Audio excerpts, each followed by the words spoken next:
මංගලාභිදාන මහානායක ස්වාමීන් වහන්සේට. සාමය සමමිත සංහිඳියාව තුළින් ලෝකය වෙනස් කළ හැකි බව ලොවට පසක් කළේ බුදුරජාණන් වහන්සේ. සක්විති රජකම හැරපියා ලෝතුරා බුද්ධත්වයට පත්ව බුද්ධ රාජ්‍ය තුල සියලු සත්වක ජනයාගේ දුක නිවිය හැකි බව පෙන්වා දුන්නේ බුදුරජාණන් වහන්සේමයි. බුදුරජාණන් වහන්සේගේ පරිනිර්වාණයෙන් සියවස් 3කට පසුව දික්විජය හැරපියා ධර්ම විජයෙන් ලොව දිනිය හැකි බව ලොවට ආදර්ශය ලබා දුන්නේ ජම්බුද්වීපයේ උපන් මහා රාෂ්ට්‍රපතියා බවට පත් වූ ධර්මාශෝක මහරජතුමායි. අවිබලයෙන් නොව දහමින් ලොව දිනන මගට ධර්මාශෝක රජතුමා ප්‍රවිෂ්ඨ වුණේ නීග්‍රෝධ සාමණේරයන්ගේ ශික්ෂණය දැකීමෙන් ලද පැහැදීමෙන්.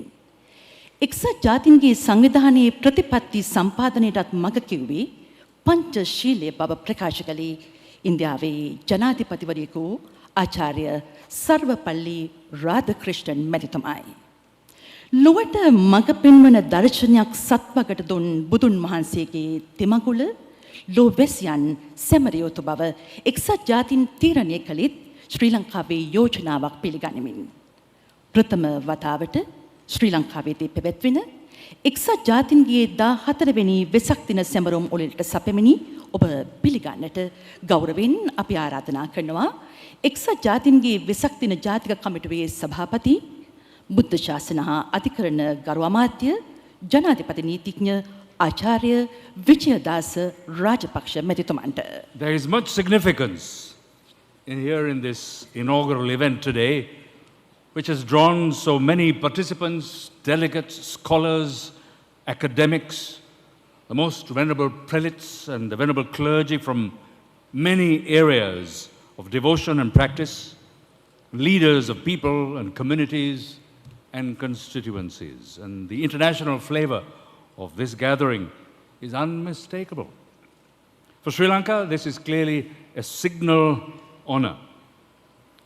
And also of a special significance and wholesome resonance is the presence of our chief guest and the Prime Minister's delegation in attendance from India. And peace indeed, world peace is what is particularly the subject of the theme of the conference as is part of this whole enterprise. And many decades ago, the Panchasila was the essence that was sought and recommended in the formulation of elements of the UN Charter that has to be included in the UN Charter. And that was recommended by none other than the President of India of the time, Sarvapalli Radhakrishnan. And the effect and impact of this philosophy and the teaching and its practice, as epitomized by Samanera Nigrodha centuries ago, in turn influenced the course of life of the Mauryan Emperor Ashoka, who from being Chanda or incorrigible was transformed as Dharmasoka. And he funded and fostered the missionary exercise that touched the people and inhabitants of this country, of Lanka. And thus a triangle of influence was charted, linking India, Nepal, and Sri Lanka. And that was in turn made into a circle of influence that has brought so many, and here we are. So in recent times, the nation of Sri Lanka, as was mentioned by my colleague too and repeated by others before, represented in the United Nations, recommended the adoption of the observance of Vesak at the global level under the aegis of the UN, and that is the rationale for our gathering here today. And to welcome this audience that is here in this auditorium is the de facto host of this commemoration and conference, the chairman and the Honorable Minister of Buddha Sasana and Justice of the Government of Sri Lanka, President's Council, Dr. Vijayadasa Rajapaksha.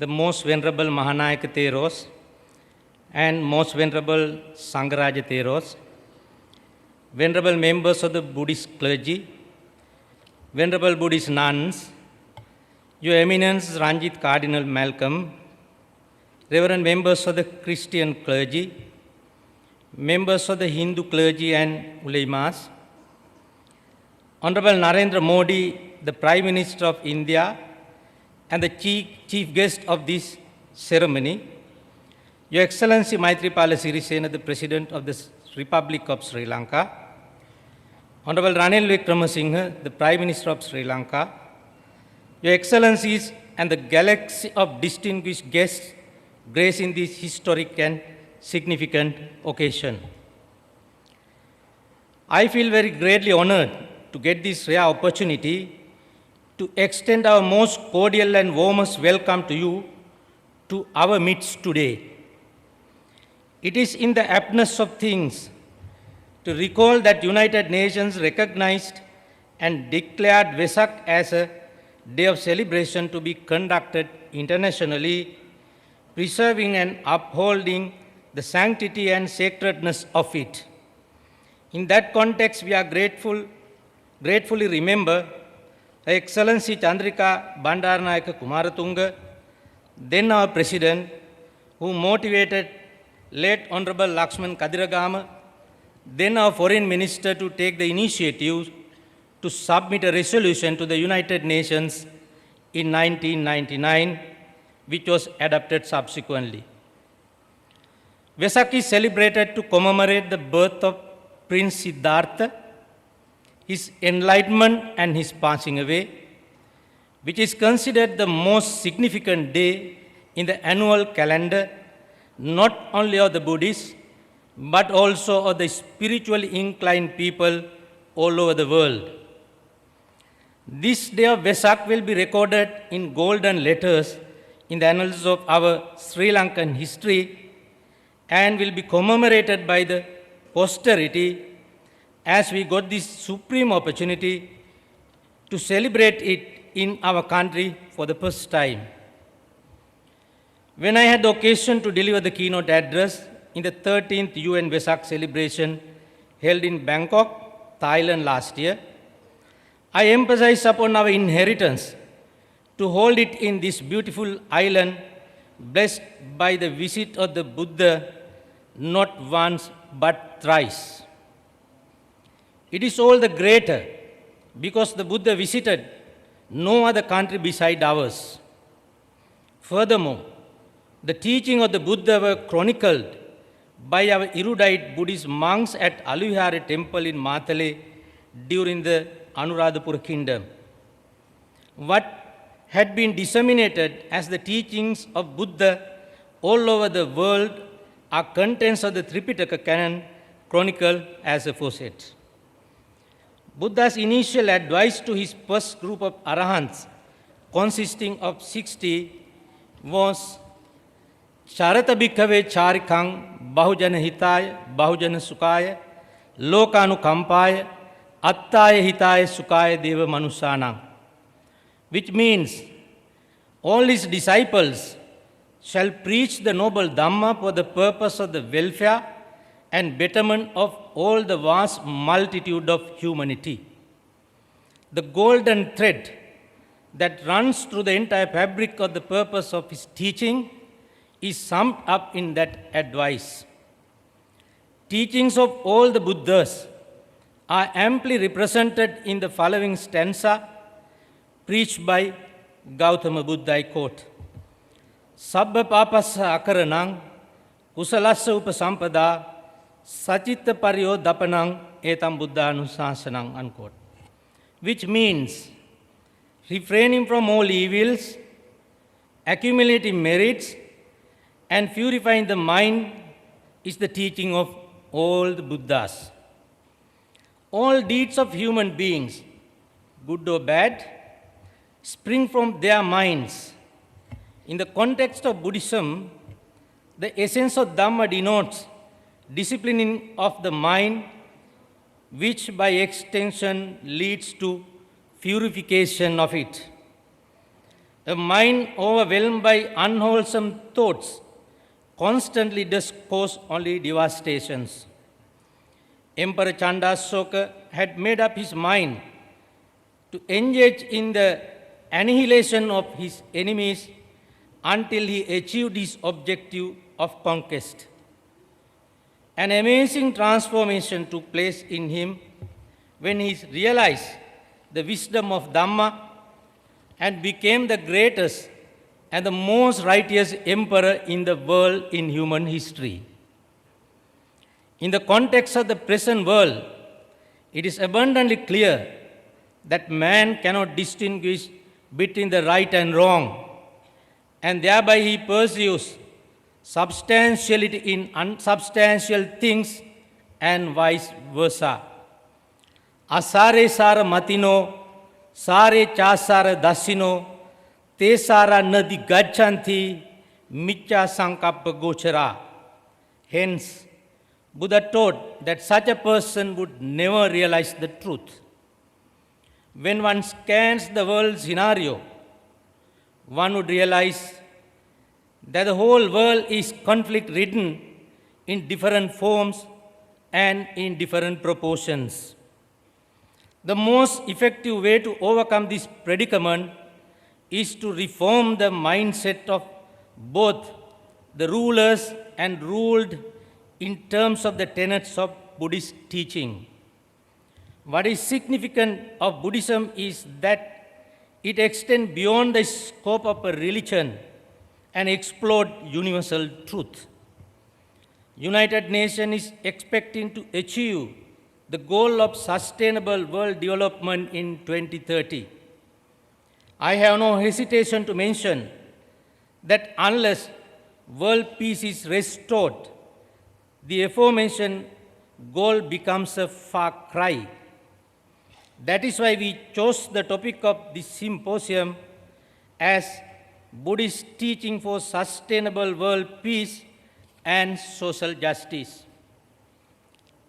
The law of cause and effect is universal, and thereby any sustainable development in a country is not an isolated product, but is an outcome of sustainable peace. This will be in full consonance with the objectives and expected goals of the United Nations. Your intellectual contributions at this historic event would undoubtedly strengthen our efforts to disseminate the message of the Buddha all over the world and to inculcate it in the minds of the vast multitudes of people with the noble aspirations of creating serene and harmonious world. It is appropriate to mention what Albert Einstein said in his wisdom. I quote, "Buddhism requires no revision to keep it up to date with the recent scientific findings. Buddhism need not surrender its views to science because it embraces science as well as it goes beyond science. Buddhism bridges between religious and scientific thoughts by stimulating man to discover the latent potentialities within himself and his environment. Buddhism is timeless." I unquote. It is not out of place to refer to what Sri Hari Singh, while addressing the World Congress of Faith in London, said, I quote, "The one solution to the problem of man versus man lay in the use of only universal love.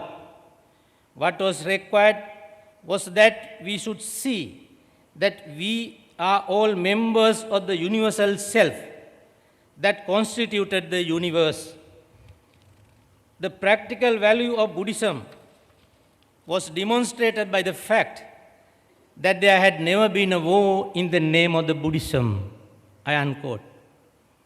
I should like to emphasize that there exists a Buddhist triangle consisting of Nepal, where Prince Siddhartha was born, India, where he gained enlightenment and lived, and Sri Lanka, then called Lanka, which he visited thrice.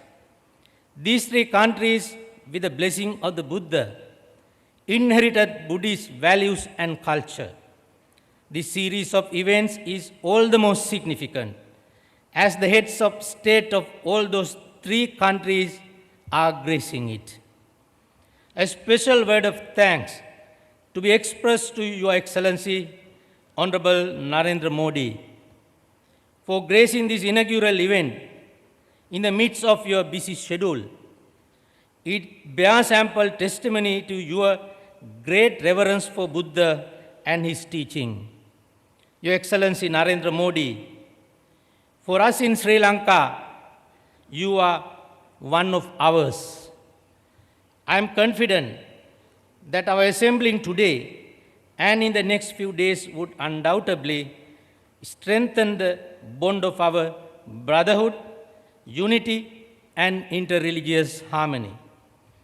I wish all of you a very happy and memorable stay in Sri Lanka, and our goodwill may gain more and more momentum in years to come. May the blessings of the Triple Gem be upon you in abundance. Thank you very much.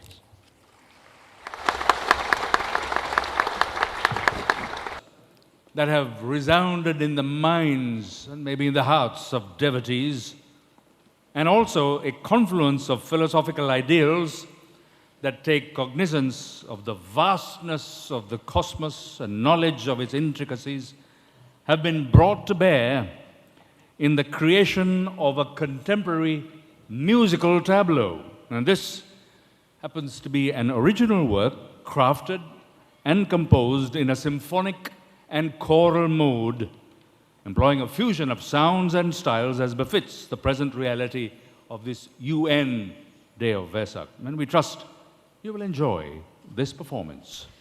ස්වභාව ධර්මය සහ ප්‍රඥාව අතර දැල්වෙන සංගීතමය නාද කාව්‍යයි දැන්.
Vihitunum